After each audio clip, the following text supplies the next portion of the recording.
So Nintendo finally dropped more official details on the Switch 2, and let's just say fans are divided. Again, the biggest shock, the screen. It's not OLED, it's LCD in 2025. Yeah, let that sink in.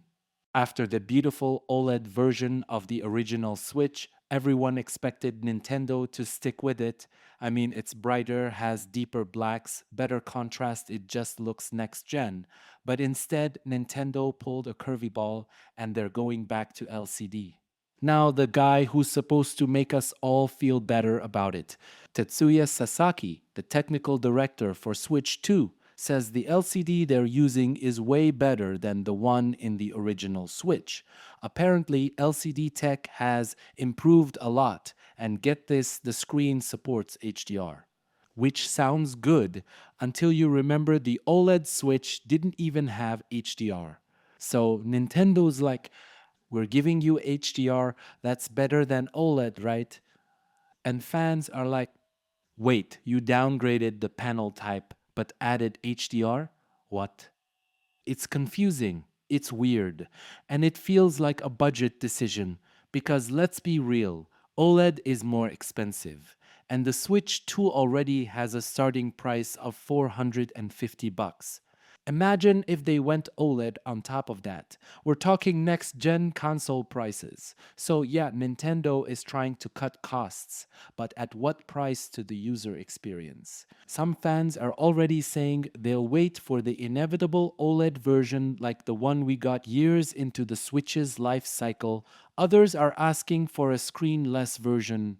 Seriously, just give them a cheaper, dock-only Switch 2 and call it a day. But here's the thing, portability is the Switch. It's the brand. Take away the screen, and it's just a mini console with detachable controllers. That magic is gone. Now, let's talk about why this decision hurts so much. It's not just about picture quality, it's about expectation. Nintendo taught us to want more. They released an OLED Switch. They showed us how good their games can look with better color and contrast. So why go back? Why reset the standard? It feels like a step forward with one foot still stuck in the past. And fans noticed. Comments online are brutal.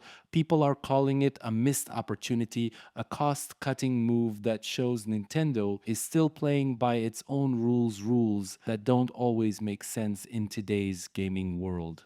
You have PlayStation pushing 4K VRR, Xbox chasing cloud tech, PC gaming in 1 in 440p at 120 frames per second.